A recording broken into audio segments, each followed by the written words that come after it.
Hello बच्चों, आज हम लोग क्लास 10th चैप्टर 8 त्रिकोणमिति का परिचय के विषय पे चर्चा करेंगे। त्रिकोणमिति क्या है, त्रिकोणमिति का परिचय कैसे करेंगे। देखिए, त्रि मतलब क्या होता है, शॉर्टकट जान लें। त्रि मतलब होता है तीन, कोण मतलब होता है, आपको एंगल पता है, कोण ही होगा, और मिति माने होता है माप। त्रि मतलब क्या है बेटा, तीन, कोण में क्या होगा, कोण, मिति माने होता है माप। यानी तीन कोणों की माप को जो बताता है उसे हम क्या कहते हैं, त्रिकोणमिति। त्रिकोणमिति को जानने के लिए कुछ और क्या है इसमें, यानी तीन कोणों की माप को हम जान लेते हैं तो उसी को हम क्या कहते हैं, त्रिकोणमिति कहते हैं। इसमें कुछ फार्मूला है, उसको हम जरा देखते हैं। जैसे आपको देखना है कि एक ऐसे बनाएंगे, फिगर बना, एंगल, एक ट्रेंगल बना, जिसको हम यहाँ लिख देते हैं ए, यहाँ होता है बी और यहाँ होता है सी। इसका नाम है ए बी। ए बी क्या हो जाता है, आधार हो जाता है, और ये क्या होता है, लंब होता है, और ये क्या होता है, कर्ण होता है। कब आधार होगा, कब लंब होगा और कब कर्ण होगा।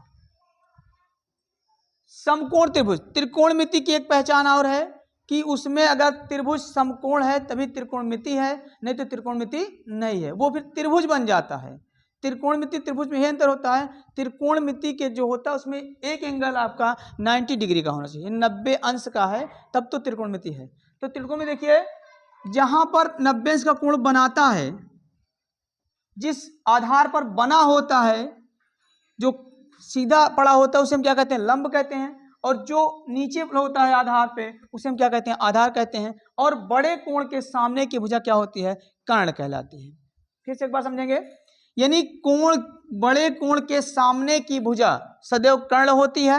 और उसके बाद हम जिस कोण की बात करेंगे, अगर हम कोण ए की बात कर रहे हैं तो ए के लिए लंब हमारा BC बनेगा, और अगर कोण C की बात करेंगे तो C के लिए हमारा लंब बनेगा AB। और अगर यही चीज कहेंगे कि कोण ए के लिए आधार क्या है, तो कोण ए के लिए आधार हमारा AB बनेगा, और C के लिए आधार क्या हो जाएगा, BC हो जाएगा। इस पे कुछ फार्मूला है, जिसे आपको देखना होगा कि साइन क्या है, साइन थीटा। तो साइन थीटा बराबर क्या होता है, साइन थीटा बराबर होता है लंब बटे कर्ण, लंब बटे कर्ण। ठीक, तो यहां पर साइन थीटा की बात करेंगे तो लंब यहां ये होगा BC होगा, कर्ण आपका ये है AC। अब दूसरा आता है cos थीटा। cos थीटा क्या होता है, cos थीटा बराबर होता है आधार बटे कर्ण, आधार बटे कर्ण। तीसरा होता है tan थीटा। tan थीटा बराबर होता है लंब बटे आधार। तीन हमको याद हो जाए, साइन, cos और tan। अगर साइन, cos और tan हमको पता हो जाता है तो हमको तीन फार्मूला निकालने में आसानी होती है, क्योंकि tan का उल्टा होता है cot थीटा, और cos का उल्टा होता है sec थीटा, और sin का उल्टा होता है cosec थीटा।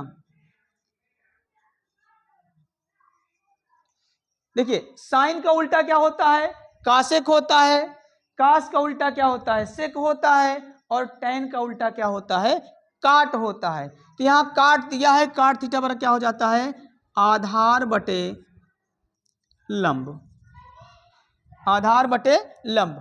और सेक का क्या हो जाएगा, ये कास का उल्टा होता है कर्ण बटे आधार, और कासेक का क्या हो जाएगा, साइन का उल्टा हो जाएगा तो कर्ण बटे लंब। फिर समझो एक बार, एक फार्मूला होता है लाल बटे कका, लाल बटे कका। तो लाल का मतलब ये जो पहला वाला है ये आपको कहेगा कि साइन है, और ये दूसरा वाला जो है ये आपको कहेगा कास है, और जो तीसरा बन के आ रहा है ये आपका हो जाएगा tan। ये आपका क्या हो जाएगा, tan।